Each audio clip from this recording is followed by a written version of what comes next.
Shalom saudara-saudari yang dikasihi Tuhan. Firman Tuhan pada saat ini berjudul Tuhan merancangkan kebaikan hidupmu. Diambil dari kisah Yusuf dalam Kejadian 37 sampai 50. Dalam khotbah kita akan dibahas secara ringkas kisah ini dan kita akan mengambil pengajaran yang baik bagi kita semua. Saudara, kita ingat sebuah lagu, indah rencanamu Tuhan di dalam hidupku, walau ku tak tahu, walau tak ku mengerti segala jalanmu. Memang saudara yang dikasihi Tuhan, kita tidak tahu apa yang terjadi di depan, apa yang Tuhan telah planningkan bagi kita. Namun kita hanya bisa percaya, berharap dan berserah kepada rencananya itu. Mungkin itu sesuatu yang nampaknya mustahil bagi kita. Namun Tuhan punya daulat, punya kuasa untuk menjadikan hidup kita baik menurut pandangannya. Man plans evil, but God plans goodness for us. Pengajaran yang dapat kita ambil dari kisah Yusuf adalah manusia memang mungkin ada yang merancangkan yang jahat, yang tidak baik kepada kita seperti yang dialami Yusuf dari saudara-saudaranya. Tetapi Tuhan merancangkan yang kebaikan-kebaikan bagi kita. Allah berdaulat mengubah rancangan jahat manusia menjadi rancangan yang baik bagi umatnya. Marilah kita pelajari kisah Yusuf yang indah ini, agar iman kita semakin dikuatkan dan diteguhkan. Saudara yang dikasihi Tuhan, kita akan melihat penderitaan Yusuf dan penyertaan Allah. Karena Yusuf dimanja oleh bapak Yakub, itu membuat kakak-kakak Yusuf, saudara-saudara Yusuf itu iri, benci kepada Yusuf. Yakub memberikan pakaian yang mewah kepada Yusuf, dan itu membuat saudara-saudara Yusuf itu iri kepada Yusuf itu. Suatu kali ketika Yusuf umur 17 tahun, Yusuf diperintahkan oleh bapak Yakub untuk mengirim makanan kepada kakak-kakak Yusuf yang sedang mengembalakan di domba di suatu tempat. Singkat cerita, akhirnya Yusuf sampailah kepada kakak-kakaknya itu di sebuah tempat. Dan kakak-kakaknya itu melihat dengan benci, dengan kebencian, karena Yusuf begitu dimanja oleh bapak Yakub. Sehingga mereka merencanakan rencana yang jahat kepada Yusuf. Mereka ingin membunuhnya. Namun Ruben, kakak tertua daripada Yusuf itu, daripada anak-anak Yakub itu, mencegahnya dengan memberi saran untuk dimasukkan ke dalam sumur yang kosong. Saudara yang dikasihi Tuhan, disitulah dimulai penderitaan Yusuf. Itu terjadi ketika Yusuf masih berumur 17 tahun. Lalu Yusuf dimasukkan ke dalam sumur yang kosong. Dilemparkan. Bukan pakai tangga dimasukkannya. Dilemparkan ke dalam sumur yang kosong. Namun Ruben ingin melepaskan Yusuf dengan cara mengeluarkan Yusuf untuk dijual kepada kafilah yang sedang lewat menuju Mesir. Nah, di situ digambarkan Yusuf, bagaimana Yusuf dijual. Saudara yang dikasihi Tuhan, Yusuf dijual murah. Hanya sekitar 20 sikal perak. 20 sikal perak itu sangat murah sekali untuk jiwa manusia. Karena Yusuf tidak disukai oleh kakak-kakaknya, maka dijual pun bukan harga yang mahal. Karena Yusuf dibenci oleh kakak-kakaknya, dijual pun untuk melenyapkan Yusuf, untuk menghilangkan Yusuf yang mereka benci itu. Dan akhirnya mereka bersepakat 20 sikal perak, dan akhirnya Yusuf dibawa oleh kafilah itu menuju Mesir. Penderitaan akan terus dimulai oleh Yusuf. Nah, ketika di Mesir, Yusuf dipercaya, Yusuf menjadi budak, dibeli oleh Potifar, kepala pengawal raja. Dia dibeli oleh Potifar, lalu dia dipekerjakan di rumah Potifar itu. Dan Tuhan menyertai, sehingga apa yang dikerjakan Yusuf dikerjakan dengan baik dan berhasil. Dan dia dipercayai oleh Potifar itu seluruh rumahnya, seluruh kekayaannya, tidak termasuk istrinya. Itu dicatat di dalam Kejadian 39. Ayat yang kedua dituliskan begini, tetapi Tuhan menyertai Yusuf, sehingga ia menjadi seorang yang selalu berhasil dalam pekerjaannya. Maka tinggallah ia di rumah tuannya, orang Mesir itu. Nah, saudara yang dikasihi Tuhan, umur 17 tahun, Yusuf sudah dijual ke Mesir. Jadi kira-kira dia umur segitu dia sudah dijual sampai ke Mesir, sekarang ada di rumah Potifar. Dia dipercayai karena Tuhan menyertai dia. Nah, di sini, saudara yang dikasihi Tuhan, di dalam kebencian saudaranya, di dalam penderitaan menjadi budak, Tuhan menyertai. Tuhan tidak pernah meninggalkan umatnya. Tuhan tidak pernah meninggalkan kita. Tuhan selalu menyertai. Kondisi apapun, mungkin saudara kondisi sedang di posisi yang menderita, yang rendah, yang tidak mengenakan saudara. Percayalah, Tuhan pasti menyertai, dan Tuhan terus akan menyertai dan memberkati kita umatnya yang setia kepada Dia. Dan Yusuf tinggal di rumah tuannya itu. Suatu kali, karena Yusuf ini masih muda, kelihatan ganteng, maka istri Potifar mulai birahi dengan dia. Dia birahi dengan dia dan menggoda Yusuf. Bukan hanya sekali, beberapa kali. Namun Yusuf takut akan Tuhan. Yusuf seorang yang takut akan Tuhan, dan dia tahu batas-batas yang harus dia kerjakan. Dia dipercayai seluruh rumah dan kekayaan daripada Potifar, namun untuk istrinya tidak. Maka Yusuf selalu menolak dan menolak. Suatu kali istrinya merayu Yusuf untuk tidur dengan dia. Karena Yusuf menjaga kesucian, dia menolak. Dan ketika dia menolak, bajunya yang dipegang oleh istri Potifar itu lepas dari badannya. Disitulah mulai fitnah daripada Potifar. Mulailah fitnah bahwa Potifar, saya diperkosa Yusuf. Saya mau diperkosa Yusuf, lalu saya teriak-teriak, saya tidak mau. Di situ Yusuf difitnah. Saudara yang dikasihi Tuhan, tentu tidak mudah kehidupan Yusuf. Mulai enak sedikit, sekarang ke bawah lagi. Dia difitnah oleh Potifar, yang berbicara adalah orang yang berkuasa, istri daripada pengawal Raja Fir'aun di Mesir. Tentu dia punya kuasa, dia punya power. Apalagi Yusuf hanya seorang budak, budak Ibrani lagi, budak dari bangsa Ibrani, bukan dari bangsa Mesir. Jadi posisi Yusuf sangat sulit. Ketika dituduh itu, tentu suami dari istrinya Potifar ini, bapak Potifar ini tentu percaya kepada istrinya.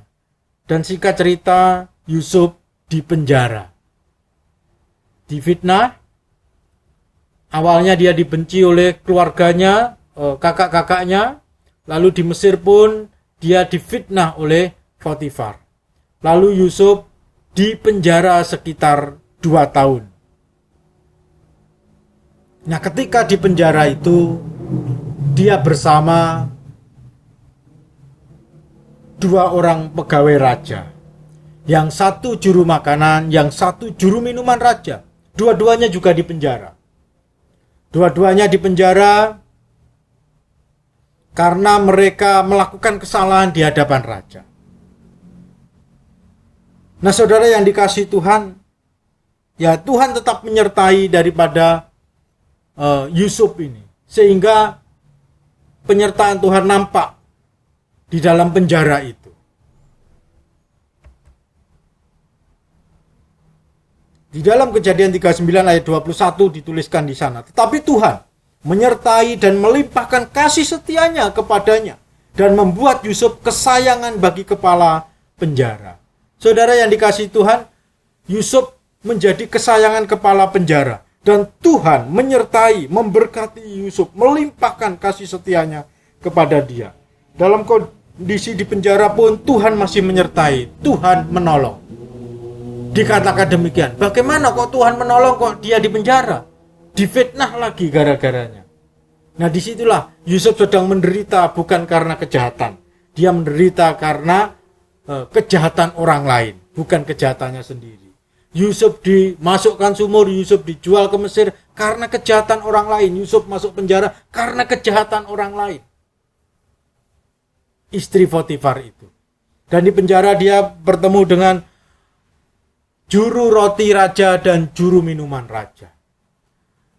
Kedua orang itu pada suatu malam bermimpi. Mimpinya membingungkan mereka. Juru minum raja bermimpi ada pohon anggur, lalu dia memeras anggurnya dan dimasukkan ke cawan, dimasukkan ke gelas, lalu disuguhkan kepada raja.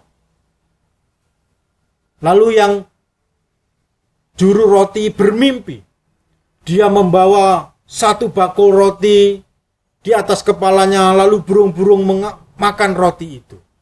Mereka bingung apa arti mimpi itu. Dan rupanya Tuhan tidak memakai mimpi ini menjadi jalan keluar, menjadi jalan untuk menggenapi rencananya. Tuhan menyertai dan melimpahkan kasih setianya kepada Yusuf. Dan Tuhan memberikan hikmat kepada Yusuf untuk menafsirkan mimpi daripada kedua orang ini, temannya di dalam penjara.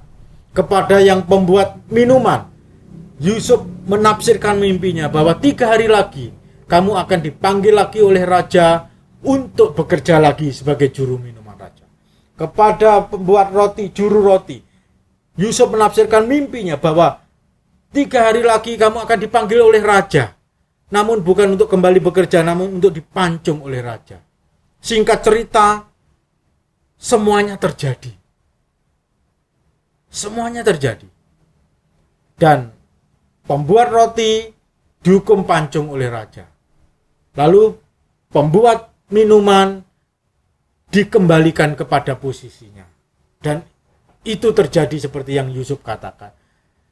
Tetapi saudara yang dikasihi Tuhan, Yusuf dilupakan oleh juru minuman raja ini. Dia sudah tidak ingat lagi. Sehingga Yusuf dipenjara kurang lebih 2 tahun.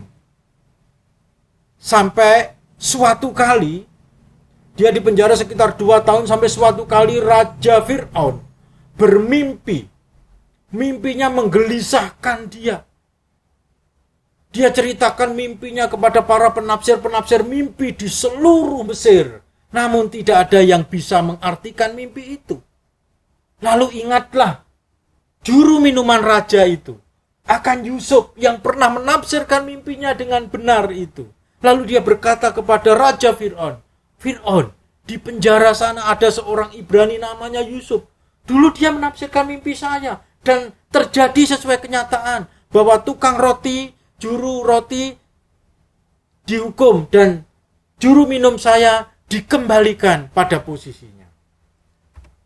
Nah, singkat cerita, akhirnya Yusuf dipanggil oleh Raja Fir'aun untuk menafsirkan mimpinya atas rekomendasi juru minuman raja yang dikembalikan posisinya itu. Ya, kita ingat sebentar bahwa Yusuf dijual ke Mesir umur 17 tahun. Lalu dia bekerja di rumah kepala pengawal raja Fir'aun yang bernama Potifar. Sekian tahun. Lalu dia dipenjara 2 tahun. Jadi kira-kira sekarang dia menghadap raja, umurnya 30 tahun. 17 tahun sampai 30 tahun ada di Mesir. Jadi kurang lebih Yusuf dipenjara sendiri 2 tahun. Nah, 17 ditambah 2, 19. Nah, yang 11 tahun ini Yusuf hidup sebagai karyawan budak daripada Potifar. Jadi di penjara 2 tahun itu lama, saudara. Bisa dicoba, saudara, di penjara 2 tahun. Lama, tidak enak di penjara itu. Tapi Tuhan masih menyertai Yusuf karena Tuhan tahu. Karena Tuhan punya rencana yang indah di dalam kehidupan Yusuf. Yusuf mungkin tidak tahu. Yusuf tidak bisa melihat rencana Tuhan itu, tapi dia berusaha untuk taat, berusaha untuk hidup sebagaimana imannya. Lalu dia dipanggil oleh Raja Fir'aun, umur 30 tahun. Itu Kejadian 41 ayat 46. Di dalam Kejadian 40 sampai 41 diceritakan kisah itu. Singkat cerita, Raja Fir'aun bermimpi di tepi sungai Nil. Dia melihat ada 7 lembu yang gemuk makan rumput. Tiba-tiba 7 lembu yang gemuk itu ditelan oleh 7 lembu yang kurus. Nah, apa arti mimpi itu? Lalu Yusuf menerangkan bahwa Tuhan sudah memberitahukan kepada Tuanku Raja Fir'aun apa yang akan terjadi ke depan. Bahwa arti mimpi itu ialah bahwa akan ada 7 tahun masa kelimpahan, panen raya, panen besar di Mesir. Dan 7 tahun kemudian akan ada paceklik, ada musim kekeringan, musim tidak panen. Itu yang Tuhan tunjukkan daripada mimpi Tuanku Raja. Dan Yusuf menyarankan, jikalau Tuanku berkenan, pilihlah orang di antara negeri Mesir ini yang berhikmat, punya kompetensi, punya kemampuan untuk mengelola 7 tahun masa kelimpahan itu. Menyimpan gandum, menyimpan panenan di lumbung-lumbung. Sehingga nanti ketika masa paceklik, ketika masa kekeringan, ketika masa kelaparan, mereka dapat tetap bisa hidup melalui gandum-gandum yang disimpan itu. Dan akhirnya raja berkata kepada Yusuf, siapa lagi orang yang berhikmat demikian jikalau bukan engkau? Saat ini aku sebagai Raja Mesir, Raja Fir'aun, mengangkat kamu sebagai penguasa di Mesir. Hanya tahtakulah yang membedakan kuasaku dan kuasamu ini. Nah, saudara yang dikasihi Tuhan, Yusuf diangkat menjadi orang nomor 2 di Mesir setelah Raja Fir'aun. Dan Yusuf menjadi menteri pangan, menteri yang mengelola makanan di Mesir ini. Lalu apa yang dikerjakan oleh Yusuf? Akhirnya Yusuf membuat lumbung-lumbung. Memerintahkan kepada orang Mesir supaya mereka mengumpulkan hasil panen pada 7 tahun kelimpahan itu. Dan orang Mesir menuruti semua yang diperintahkan Yusuf. Karena Yusuf orang nomor 2 di Mesir. Fir'aun sendiri yang mengangkat, Fir'aun sendiri yang melantiknya. Nah, saudara yang dikasihi Tuhan, ketika masa 7 tahun berlimpahan, 7 tahun panen raya, 7 tahun begitu melimpah ruah hasil bumi daripada di Mesir dan disimpan di lumbung-lumbung oleh Yusuf. maka tibalah 7 tahun kelaparan, 7 tahun kekeringan, 7 tahun tidak bisa panen. Singkat cerita, akhirnya juga keluarga Yakub yang ada di Kanaan itu juga mengalami kekeringan. Ketika di Mesir mulai masuk kekeringan, mereka juga mengalami kekeringan. Mereka kehabisan gandum. Mereka kekurangan makanan. Dan mereka mendengar bahwa di Mesir masih banyak gandum. Walaupun di sekitar mereka sudah semuanya mengalami kekeringan, di Mesir masih banyak gandum. Singkat cerita, Yakub memerintahkan anak-anaknya itu, kakak-kakak Yusuf, untuk pergi ke Mesir membeli gandum.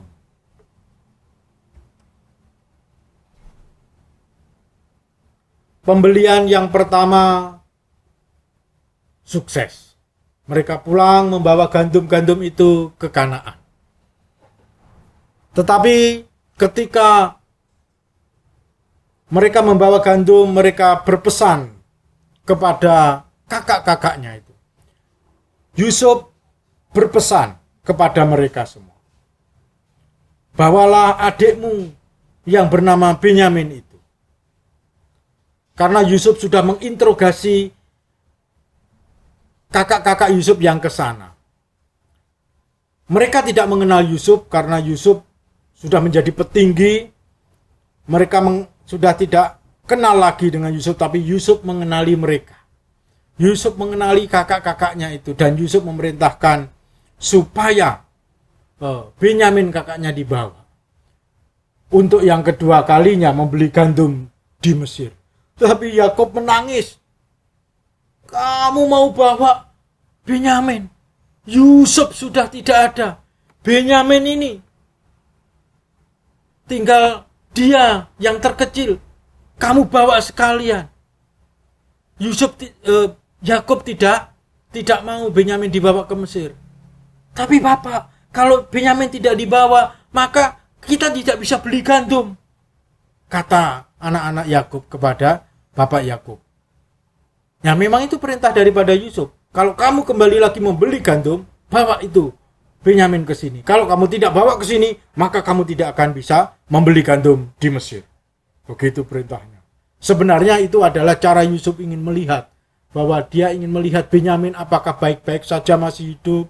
Dia ingin mengetahui apakah Bapak Yakub juga masih sehat di sana, di tanah Kanaan itu. Nah, singkat cerita, akhirnya dengan berat hati Yakub melepaskan Benyamin dibawa ke Mesir untuk membeli gandum yang kedua. Dan di sana Yusuf memperkenalkan diri. Singkat cerita, Yusuf memperkenalkan diri. Di dalam dia mengatakan demikian. Dan Yusuf berkata kepada saudara-saudaranya, "Akulah Yusuf, saudaramu yang kamu jual ke Mesir. Tetapi sekarang janganlah bersusah hati, menyesali diri, karena kamu menjual aku ke sini. Sebab untuk memelihara kehidupanlah Allah menyuruh aku mendahului kamu. Karena telah 2 tahun ada kelaparan dalam negeri ini, dan selama 5 tahun lagi orang tidak akan membaca atau menuai. Jadi bukanlah kamu yang menyuruh aku ke sini, tetapi Allah. Dialah yang menempatkan aku sebagai bapa bagi Fir'aun dan tuan atas seluruh istananya, dan sebagai kuasa atas seluruh tanah Mesir." Kejadian 45 ayat 3-8. Ini luar biasa pengakuan Yusuf. Yusuf menjelaskan kepada kakak-kakaknya, memang mereka merencanakan yang jahat kepada Yusuf. Tetapi ternyata itulah cara Tuhan. Tuhan memakai itu semua untuk mendahului keluarga Yakub supaya tidak binasa, tidak mati kelaparan di tanah Kanaan. Tuhan memakai Yusuf untuk menyelamatkan keluarga itu. Karena kita tahu bahwa Tuhan akan mendatangkan Mesias melalui Yakub, keluarga Yakub, melalui bangsa Israel. Karena itulah Tuhan perlu memelihara keluarga Yakub dari kematian karena kelaparan dengan cara mengutus Yusuf ke Mesir menjadi tuan atas Fir'aun, menjadi penguasa di Mesir. Dengan caranya, tanpa mereka ketahui, Hanya dengan melakukan kebencian mereka menjual Yusuf ke Mesir, yaitu kakak-kakak Yusuf itu. Ajaib, itulah cara Tuhan. Bagaimana rencana yang jahat bisa diubah oleh Tuhan menjadi rencana yang indah, yang baik bagi Yusuf dan keluarganya. Bagi rencana Allah sendiri yang kekal, yang panjang ke depan untuk kedatangan Sang Mesias itu. Singkat cerita, akhirnya Bapak Yakub pun dibawa ke Mesir oleh kakak-kakak Yusuf. Karena Yusuf memerintahkan, karena di tanah Kanaan ada kelaparan, dan kelaparan akan masih 5 tahun lagi, maka keluarga Yakub sekitar 70-80 orang itu dibawa. Jadi maksudnya anak dan cucu Yakub itu dibawa ke Mesir oleh Yusuf. Di situ Yakub yang sudah tua, yang sudah ubanan, yang sudah rabun bertemu dengan Yusuf. Yang selama ini Yusuf dianggap mati oleh Bapak Yakub karena tipu daya daripada kakak-kakak Yusuf itu. Bapak Yakub bertemu dengan Yusuf di Mesir. Dan akhirnya keluarga daripada Yakub ini ditempatkan di tanah Gosen di Mesir.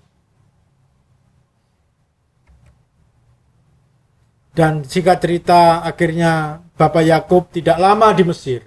Setelah melihat Yusuf, Bapak Yakub meninggal dunia. Setelah memberkati anak-anaknya, Bapak Yakub meninggalkan dunia. Dan kakak-kakak Yusuf takut kepada Yusuf. Kenapa? Kalau Yusuf balas dendam nanti. Sekarang Yusuf sudah sebagai penguasa di Mesir. Takut kalau Yusuf balas dendam.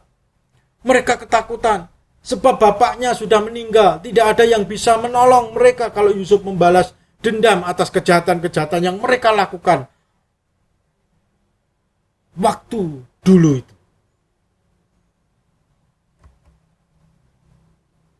Disinilah kita melihat Allah merencanakan kebaikan. Tetapi Yusuf berkata kepada mereka, "Janganlah takut, sebab aku inikah pengganti Allah? Memang kamu telah mereka-rekakan yang jahat terhadap aku, tetapi Allah telah mereka-rekakannya untuk kebaikan, dengan maksud melakukan seperti yang terjadi sekarang ini, yakni memelihara hidupmu, suatu bangsa yang besar." Nah, di sini, saudara yang dikasihi Tuhan, Yusuf melihat kebaikan Allah yang memimpin menyertainya untuk memelihara keluarga Yakub. Satu bangsa yang besar. Keluarga Yakub belum jadi bangsa. Masih sekitar 70-80 orang. Tapi Yusuf dengan penglihatan iman sebagaimana dijanjikan Allah kepada Abraham. Dia melihat itu satu bangsa yang besar. Nantinya, ke depannya, bangsa yang akan menghasilkan Mesias sebagai penyelamat. Nah, disitulah Yusuf melihat rencana kebaikan Allah. Nah, saudara yang dikasihi Tuhan, marilah kita melihat segala sesuatu bukan dari perspektif manusia kita yang terbatas. Tetapi kita melihat kehidupan ini dari sudut pandang Allah. Dari sudut rencana Allah yang menyelamatkan manusia. Sehingga ketika kita mengalami yang tidak enak menurut pandangan kita, pandangan manusia, kita bisa melihat bahwa kita sedang dipakai oleh Allah seperti Yusuf. Harus dimasukkan ke sumur, dijual ke Mesir, dimasukkan ke penjara. Ternyata semuanya itu Tuhan pakai untuk menggenapkan rencananya, untuk memelihara keluarganya, supaya keluarganya nanti menjadi bangsa yang besar di Mesir. Nah, inilah yang Tuhan ajarkan kepada kita. Kita harus melihat segala sesuatu dari perspektif rencana besar dan kekal Allah, yaitu keselamatan umat manusia ini. Makanya kalau kita jadi alatnya seperti Yusuf, walaupun tidak enak secara manusia, kita tetap berserah, bersabar, tetap setia karena Tuhan menyertai. Tuhan tidak akan merencanakan yang jelek kepada kita. Dia merencanakan kebaikan kepada kita.